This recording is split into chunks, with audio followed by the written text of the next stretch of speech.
Now let us discuss the basics of genotype and phenotype. As you all have come across these words many number of times, what is a phenotype or what is a genotype? So let's start with this concept, because the understanding of phenotype and genotype is very important when you are studying genetics. So this concept of phenotype and genotype was given by Johnson in 1909. Okay, so he formulated this concept of genotype and phenotype. So what do we mean by genotype? It is the sum total of genes inherited from both the parents, irrespective of whether they are expressed or not. Means the total number of genes. It refers to what? Sum total of genes inherited from both the parents. As you all know that zygote is formed after fertilization. So zygote contains the genes from both the parents. Means if the first cell is a zygote, right? So this zygote is containing genes from both the parents, from mother also, from father also. So genotype is what? It is the sum total of genes inherited from both the parents, irrespective of whether they are expressed or not. Now what does this line means? Irrespective of whether they are expressed or not. For example, if we have a genotype of an organism, say an uppercase letter T and an uppercase letter T, and another genotype we have an uppercase letter T and a lowercase letter t. So what is going to happen?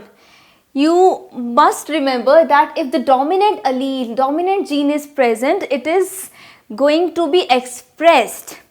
If a recessive gene is present, this is not going to be expressed. Why? Because in this case also we have at least one dominant gene, and when one dominant gene is present, the recessive will not be expressed. So in both the cases we will be having a tall pea plant. For example, this T, this capital T or the uppercase letter T is encoding for a tall pea plant. It means that in both the cases we are going to have a tall pea plant according to law of dominance, which states that if this dominant allele is present, dominant gene is present, this is going to be expressed no matter what is the other gene. So if this recessive is present, but with this recessive allele one dominant is also present, so this recessive is not going to be expressed.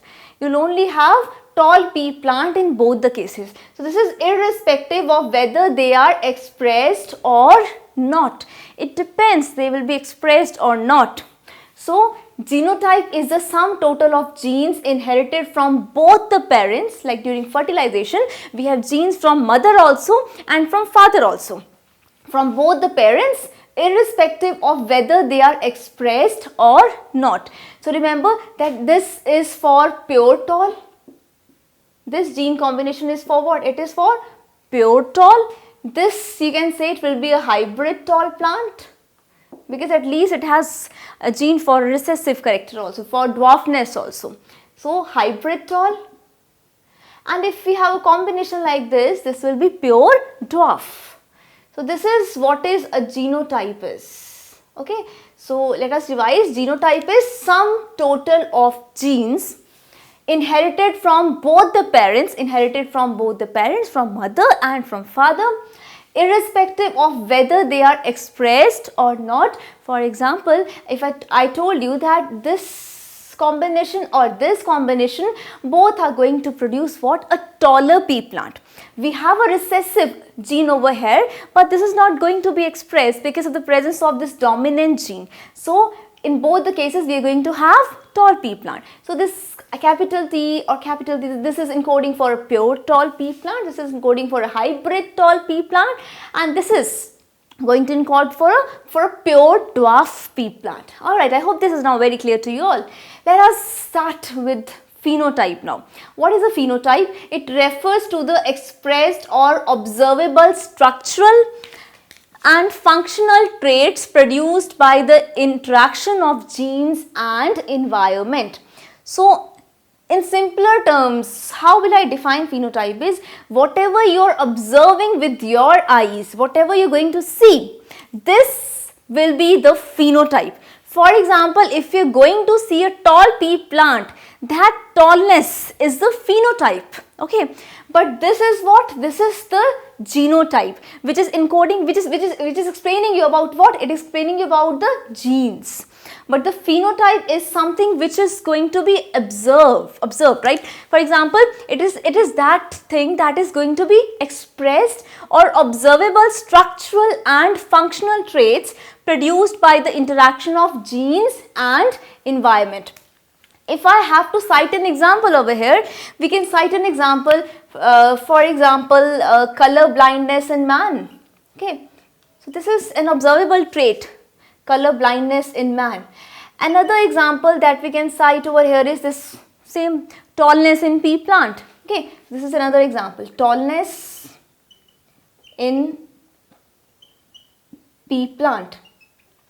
What other example can you cite here is, if you talk about blood groups, so many of you have got your blood group tested. In fact, all of us have our blood groups tested. What happens during blood group testing is, some sort of test is done on a slide, they make some antigens, and after that you observe something. So blood groups is an observable trait after we check it out. So this can also be an example of a phenotype character, because it is being expressed, it is observable.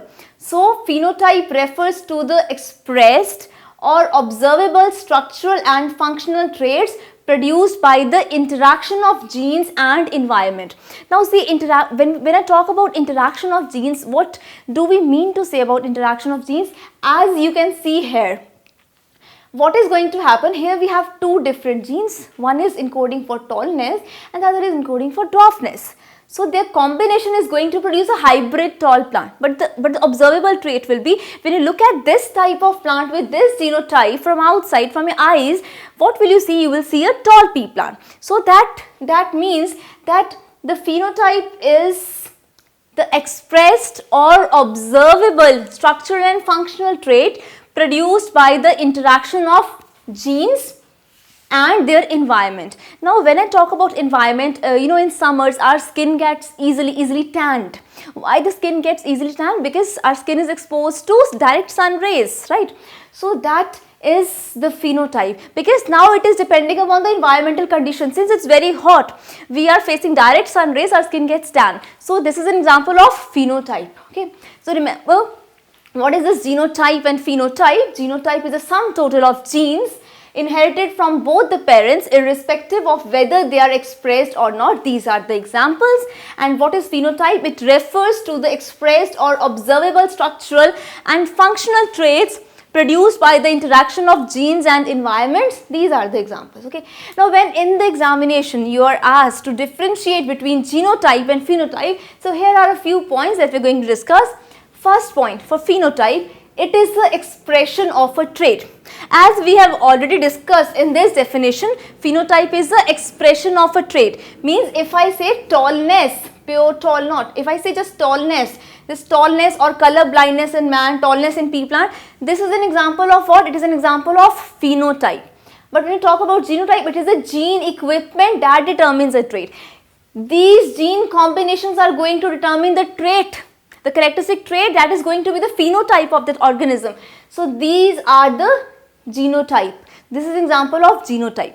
Next, it can be noted by direct observation of an individual. When you look through your eyes, you can see a tall pea plant. You can differentiate a tall pea plant from a dwarf pea plant. So means these phenotype traits, they are noted by direct observation of an individual. But genotype, it can be ascertained from the ancestry or progeny of an individual. They cannot be directly observed, but they are ascertained from the ancestry or progeny of an individual. Next, individuals having similar phenotype may or may not have similar genotype. For example, this is the best example for this. As you can see, if we have a combination like this and if we have a combination like this, both of these combinations are going to encode for a tall pea plant. See, the genotype is not the same. This is homozygous, this is heterozygous. Why homozygous? Because both are uppercase letters, and this is heterozygous because one is uppercase and the is lowercase. Means one is encoding for a dominant character, other is encoding for a recessive character. So now you can make out that these are different combinations, but still they are going to be expressed, and they are going to be expressed as tallness we'll have a tall pea plant whose genotype is this. So this is how this point can be made clear. Individuals having similar phenotype may or may not have similar genotype. They may or may not have similar genotype, but the phenotypic character, that is tallness, is the same. Next, individuals having similar genotype develop similar phenotype in the same environment. If the genotype is same, definitely then the phenotype is going to be same. If we have this genotype, or if we have this genotype in another case also, means what is going to happen? The phenotype is going to be same in the same environment. Why they have mentioned this word environment, remember? Because phenotype does depend on environmental conditions also. Genotype does not depend, but the phenotype does depend. So if individuals, they have similar genotype, they are going to develop similar phenotype in the same environmental conditions. Why? Because phenotype is affected by the environmental conditions, as I told you about the skin tanning in summers, right? So this is how environment has an influence on the phenotype of an organism. But if the environmental conditions are same, the genotype is same, the phenotype is definitely going to be same. So individuals having similar genotype develop similar phenotype in the same environment. Next, individuals having different phenotypes have different genotypes. So you all know that if we have a combination like this is going to encode for what? For dwarfness, right? So what does this means?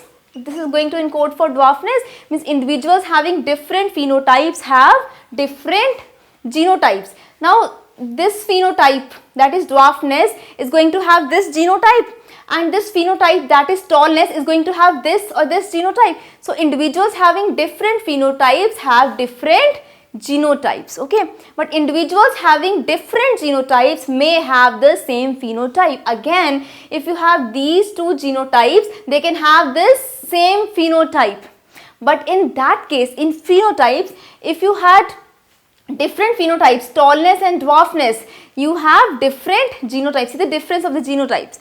But in this case, in case of genotype, individuals having different genotypes may have the same phenotype. For example, in this case, see the genotype is different in both the cases, but the phenotype is same.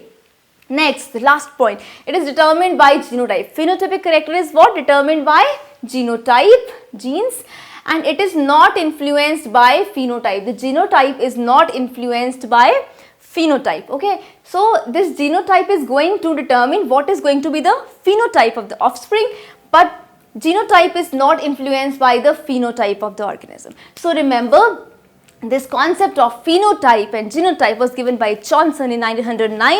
What does genotype refers to? It refers to sum total of the genes. Phenotype refers to the expressed or observable structure and functional traits. These are the differences. I hope now these are very